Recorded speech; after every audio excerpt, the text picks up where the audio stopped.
ನಮಸ್ಕಾರ ಸ್ನೇಹಿತರೆ.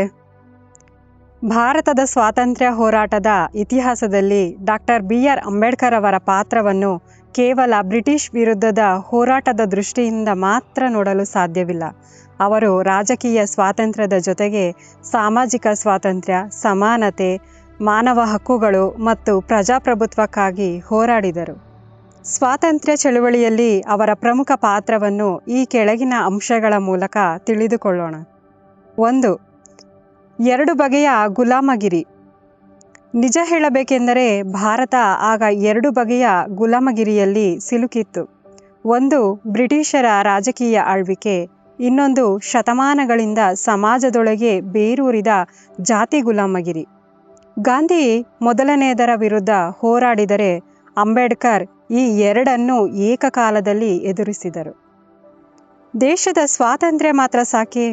ಇಲ್ಲಿ ಅಂಬೇಡ್ಕರ್ ಅವರ ಚಿಂತನೆಯ ಒಂದು ಪ್ರಮುಖ ಅಂಶವನ್ನು ನಾವು ಅರ್ಥ ಮಾಡಿಕೊಳ್ಳಬೇಕು.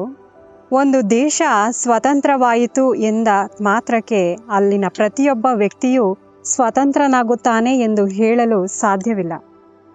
ಉದಾಹರಣೆಗೆ, ಅಮೆರಿಕ ಬ್ರಿಟಿಷರ ವಿರುದ್ಧ ಹೋರಾಡಿ ಸ್ವಾತಂತ್ರ್ಯ ಪಡೆದ ನಂತರವೂ ಅಲ್ಲಿನ ಕಪ್ಪು ಜನರು ಗುಲಾಮಗಿರಿಯಲ್ಲಿಯೇ ಉಳಿದಿದ್ದರು. ಅವರು ನಂತರವೂ ಸಮಾನ ಹಕ್ಕುಗಳಿಗಾಗಿ ದೀರ್ಘಕಾಲ ಹೋರಾಡಬೇಕಾಯಿತು. ಅದೇ ರೀತಿಯ ಪರಿಸ್ಥಿತಿ ಭಾರತದಲ್ಲಿ ಬರಬಾರದು ಎಂಬುದು ಅಂಬೇಡ್ಕರ್ ಅವರ ಚಿಂತನೆಯಾಗಿತ್ತು. ಭಾರತ ಬ್ರಿಟಿಷರಿಂದ ಸ್ವತಂತ್ರವಾಗಬೇಕು. ಅದರ ಜೊತೆಗೆ ಭಾರತದ ಶೋಷಿತ ಜನರೂ ಸಾಮಾಜಿಕ ಗುಲಾಮಗಿರಿಯಿಂದ ಮುಕ್ತರಾಗಬೇಕು. ದೇಶದ ಸ್ವಾತಂತ್ರ್ಯ ಮತ್ತು ಜನರ ಸ್ವಾತಂತ್ರ್ಯ ಎರಡು ಒಟ್ಟಿಗೆ ಬರಬೇಕು ಎಂಬುದು ಅಂಬೇಡ್ಕರ್ ಅವರ ಮೂಲ ಚಿಂತನೆಯಾಗಿತ್ತು. 2. ಬ್ರಿಟಿಷ್ ಆಳ್ವಿಕೆಯ ವಿರುದ್ಧ ನಿಲುವು. ಅಂಬೇಡ್ಕರ್ ಅವರು ಬ್ರಿಟಿಷ್ ಆಳ್ವಿಕೆಯನ್ನು ಶಾಶ್ವತವಾಗಿ ಬೆಂಬಲಿಸಿದವರಲ್ಲ. ಭಾರತದ ಜನರಿಗೆ ರಾಜಕೀಯ ಅಧಿಕಾರ ಮತ್ತು ಸ್ವಯಂ ಆಡಳಿತ ದೊರೆಯಬೇಕು ಎಂಬುದು ಅವರ ನಿಲುವಾಗಿತ್ತು. ಆದರೆ ಬ್ರಿಟಿಷರು ಭಾರತವನ್ನು ಬಿಟ್ಟು ಹೋದ ನಂತರವೂ ಅಸ್ಪೃಶ್ಯರು ಮತ್ತು ಶೋಷಿತರಿಗೆ ಸ್ವಾತಂತ್ರ್ಯ ಸಿಗದಿದ್ದರೆ ಆ ರಾಜಕೀಯ ಸ್ವಾತಂತ್ರ್ಯ ಅಪೂರ್ಣ ಎಂದು ಅವರು ಎಚ್ಚರಿಸಿದರು. 3. ದುಂಡು ಮೇಜಿನ ಸಭೆಯಲ್ಲಿ ಅಸ್ಪೃಶ್ಯರ ಹಕ್ಕುಗಳ ಪ್ರತಿನಿಧಿತ್ವ. 1930-32ರ ದುಂಡು ಮೇಜಿನ ಸಭೆಯಲ್ಲಿ ಅಂಬೇಡ್ಕರ್ ಅವರು ಅಸ್ಪೃಶ್ಯರ ರಾಜಕೀಯ ಹಕ್ಕುಗಳು ಮತ್ತು ಪ್ರತ್ಯೇಕ ರಾಜಕೀಯ ಪ್ರತಿನಿಧಿತ್ವಕ್ಕಾಗಿ ಬಲವಾಗಿ ವಾದಿಸಿದರು. ಭಾರತದ ಭವಿಷ್ಯದ ಆಡಳಿತ ವ್ಯವಸ್ಥೆಯಲ್ಲಿ ಶೋಷಿತ ವರ್ಗಗಳ ಧ್ವನಿಗೆ ಸ್ಥಾನ ಇರಬೇಕು ಎಂದು ಒತ್ತಾಯಿಸಿದರು. ಅಲ್ಲಿ ಅವರು ಬ್ರಿಟಿಷರ ಮುಂದೆ ಕೂಡ ಹೆದರದೆ ತಮ್ಮ ಮಾತನ್ನು ಹೇಳಿದರು. ಅವರು ಕೇಳಿದ ಪ್ರಶ್ನೆಗಳು ಬಹಳ ಸರಳವಾಗಿದ್ದವು. ಬ್ರಿಟಿಷರು ಭಾರತಕ್ಕೆ ಬಂದ ನಂತರ ಅಸ್ಪೃಶ್ಯರ ಜೀವನ ನಿಜವಾಗಿಯೂ ಬದಲಾಗಿದೆಯೇ? ಬ್ರಿಟಿಷರ ಆಡಳಿತಕ್ಕೂ ಮೊದಲು ಅಸ್ಪೃಶ್ಯರಿಗೆ ಸಾರ್ವಜನಿಕ ಬಾವಿಯಲ್ಲಿ ನೀರು ತೆಗೆದುಕೊಳ್ಳಲು ಅವಕಾಶ ಇರಲಿಲ್ಲ. ಬ್ರಿಟಿಷರು ಬಂದ ನಂತರ ಆ ಸಮಸ್ಯೆ ಸಂಪೂರ್ಣವಾಗಿ ಪರಿಹಾರವಾಯಿತೇ? ಇಲ್ಲ. ದೇವಾಲಯಗಳಿಗೆ ಪ್ರವೇಶ ಇರಲಿಲ್ಲ. ಬ್ರಿಟಿಷರ ಆಡಳಿತದಲ್ಲಿ ಎಲ್ಲರಿಗೂ ದೇವಾಲಯ ಪ್ರವೇಶ ಸಿಕ್ಕಿತೇ? ಇಲ್ಲ. ಪೊಲೀಸ್ ಇಲಾಖೆಯಲ್ಲಿಯೂ ಅವಕಾಶ ಇರಲಿಲ್ಲ. ಅಲ್ಲಿಯೂ ಸಮಾನ ಅವಕಾಶ ಸಿಕ್ಕಿತೇ? ಇಲ್ಲ. ಹಾಗಾದರೆ ಅಂಬೇಡ್ಕರ್ ಅವರ ಪ್ರಶ್ನೆ ಹೀಗಿತ್ತು: ನಮ್ಮ ಬದುಕಿನಲ್ಲಿ ಯಾವುದೇ ಮೂಲಭೂತ ಬದಲಾವಣೆ ತರದ ಸರ್ಕಾರದಿಂದ ನಮಗೆ ಏನು ಪ್ರಯೋಜನ? ಇದು ಬ್ರಿಟಿಷರ ಮುಂದೆ ಅವರು ತೋರಿದ ನಿರ್ಭೀತ ನಿಲುವು. ಬ್ರಿಟಿಷರ ಆರ್ಥಿಕ ನೀತಿಯನ್ನು ಅಂಬೇಡ್ಕರ್ ಟೀಕಿಸಿದರು. ಅಂಬೇಡ್ಕರ್ ಅವರು ಬ್ರಿಟಿಷರು ಭಾರತಕ್ಕೆ ಕೆಲವು ಕಾನೂನು ಮತ್ತು ಆಡಳಿತ ವ್ಯವಸ್ಥೆಗಳನ್ನು ತಂದಿರುವುದನ್ನು ಒಪ್ಪಿಕೊಂಡಿದ್ದರು.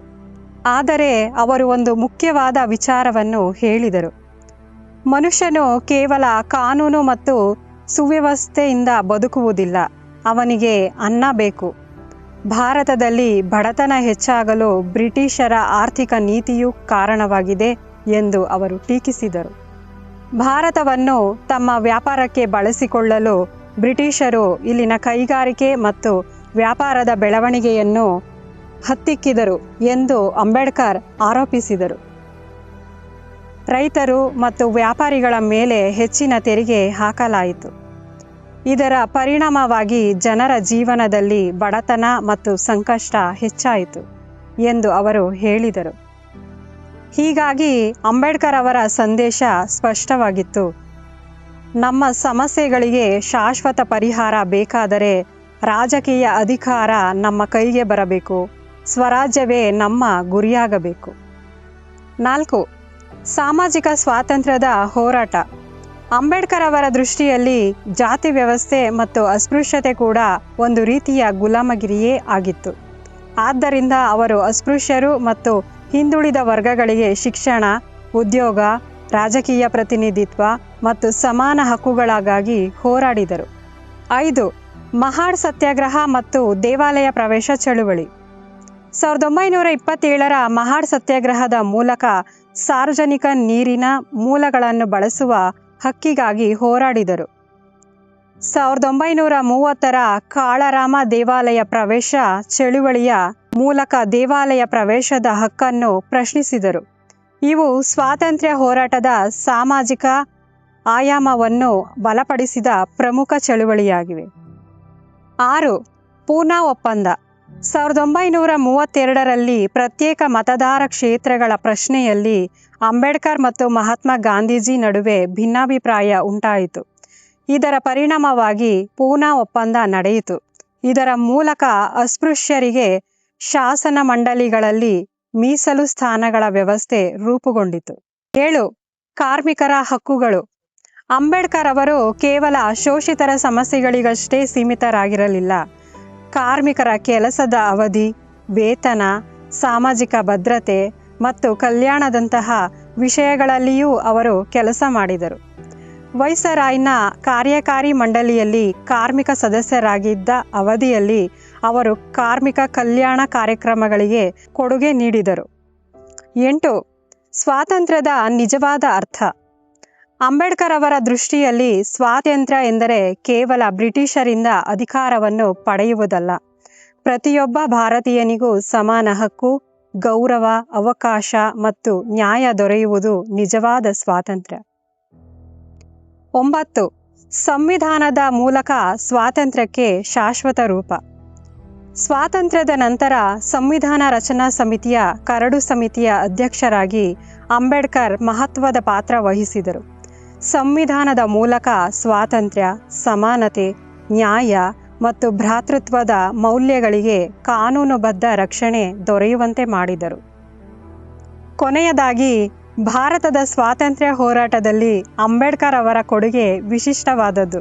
ಅವರು ಬ್ರಿಟಿಷ್ ಆಳ್ವಿಕೆಯಿಂದ ಭಾರತದ ರಾಜಕೀಯ ಮುಕ್ತಿಯ ಜೊತೆಗೆ ಜಾತಿ, ಅಸ್ಪೃಶ್ಯತೆ ಮತ್ತು ಸಾಮಾಜಿಕ ಅನ್ಯಾಯದಿಂದಲೂ ಭಾರತೀಯ ಸಮಾಜ ಮುಕ್ತವಾಗಬೇಕು ಎಂದು ಹೋರಾಡಿದರು.